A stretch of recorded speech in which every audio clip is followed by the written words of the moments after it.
Now your ABC 7 First Alert Weather Forecast with meteorologist John Scalzi.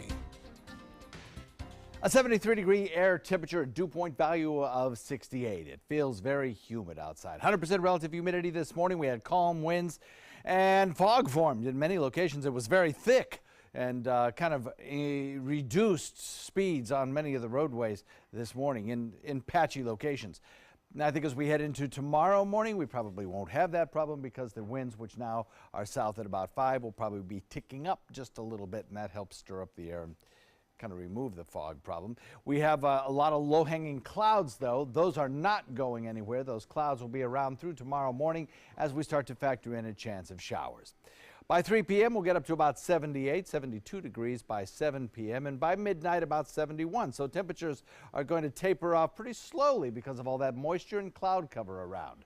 Tomorrow morning, a slight chance at a shower during morning hours, but really I think the best chance for rainfall across our region and the potential for any kind of severe weather, that might come in the afternoon, 2 o'clock, 3 o'clock, particularly 4, 5, 6, 7 o'clock.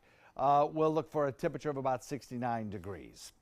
So across the region right now, we've got this developing area of low pressure back to the west, frontal boundary extending down into Gulf waters.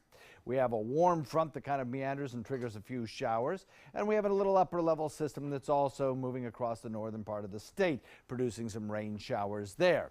Some of these are pretty decent storms, but not quite as strong as they were earlier on this morning. Locally, we don't have anything going on, and in terms of any kind of rainfall, I think our rain chances are pretty meager this afternoon. Might get an isolated shower, but that would be about it.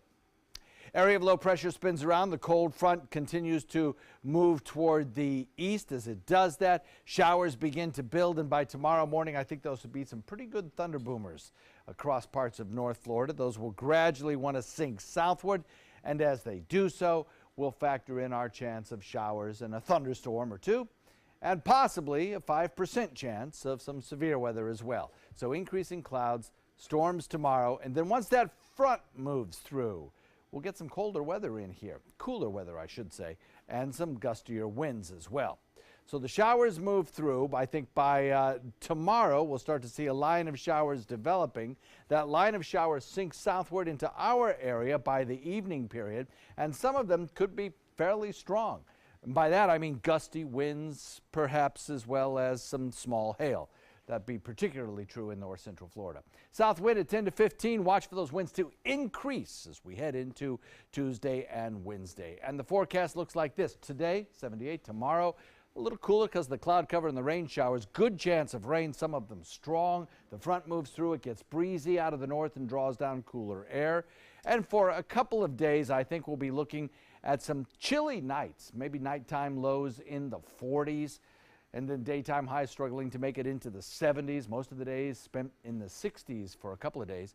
And then as we head into the weekend, we'll finally start to warm it up again, back to close to the 80-degree mark by the time we get to Sunday.